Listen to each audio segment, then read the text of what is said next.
All right, apprentices, welcome. Today, we're becoming marketing detectives.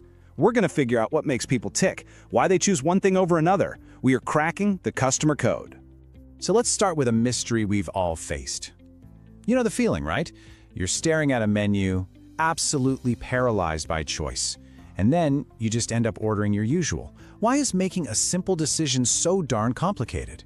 Well, it turns out there's a hidden logic to it all, a secret code, if you will. And today, we're going to learn how to read it. Because it's not just about what people buy, it's all about the why. Okay, let's dive in. Every single time someone buys something, there are 5 powerful, kind of invisible forces pulling the strings. Let's break them down. First up is the psychological stuff.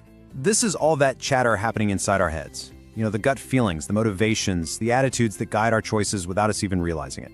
And that feeling, it is incredibly powerful. I mean, think about a brand like Nike. Their ads rarely list the technical specs of their shoes, right?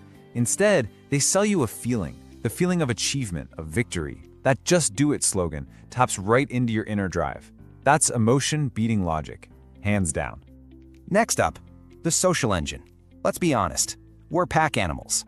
What our friends think, what's trending on Instagram, what our family recommends, it all matters a lot. And this is exactly why a recommendation from a mate can be more powerful than a £1 million ad campaign. It's all about trust. It's why influencer marketing has absolutely exploded. It's basically marketing gold. Then there's culture. Think of it like the invisible software running in the background for an entire society. It's the unwritten rulebook we all follow, like the massive shift we're seeing in the UK towards sustainability. And this is brilliant, because it shows how smart brands tap into these big cultural shifts. Take IKEA's buyback scheme. They're not just selling furniture, they're aligning with a huge cultural value. It shows their customers, hey, we get it, we're on the same page. Of course, it's also personal. I mean, a student's shopping list is going to look totally different from a parent's, which will look different from a pensioner's. Your unique blueprint, your age, your job, your lifestyle, shapes everything. So, here's a crucial tip. Marketers often create something called personas. They're like detailed profiles of their ideal customer. It helps them stop marketing to a faceless crowd and start talking to a specific person with specific needs. And finally, we have the ultimate reality check, money. How much cash is in someone's pocket, and is the economy booming or, well, busting? It's a huge factor. In tough times, we all become a bit more price conscious, don't we? You'll see smart brands pivot their message to focus on value. Think about all those Aldi price match campaigns from Tesco. They know what's on their customers' minds. Okay, so that's the 5 forces. That's the why. Now let's map out the how. Let's look at the actual journey, or let's call it a quest, that every customer goes on before they buy. This is the classic path. First, you realize, I need something. That's problem recognition. Then you start Googling and asking around. Information search. Next, you weigh up your options. You evaluate the alternatives. Then you finally make the purchase decision. But wait, it's not over. That last step, post-purchase, is where you decide, did I make the right call? That's crucial for customer loyalty. Right. Theory's great, but let's connect the dots. Let's see how those 5 hidden forces influence every single step of this quest with a real-world example, buying a new electric car. So, our potential buyer's old car is on its last legs. That's step 1, problem recognition. Now, they're deep into step 2, the information search.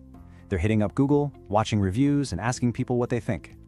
And look at this. Their search is already being shaped by our hidden influences. They see neighbors installing chargers, that's social proof. They're a tech-savvy professional with a long commute, that's personal. And you know, petrol prices are insane. That's the economic reality check. Armed with all this info, they move on to step 3, evaluation. They're weighing the pros and cons, comparing different electric car models, trying to figure out the best fit. And now, 2 more forces come into play to tip the scales. Their personal, psychological belief that they should protect the environment, and the wider cultural trend of green living, which makes buying an electric vehicle feel like the smartest and the best choice. So, we've uncovered the forces, we've mapped the quest. What does this all mean for you, the next generation of marketing pros? Here's the most important takeaway. Understanding the why behind the what is the most powerful tool in your entire marketing toolkit.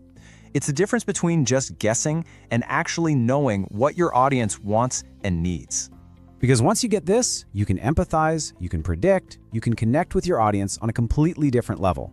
You're not just selling stuff, you're solving problems. So the only question left is, now that you have this power, how are you going to use it?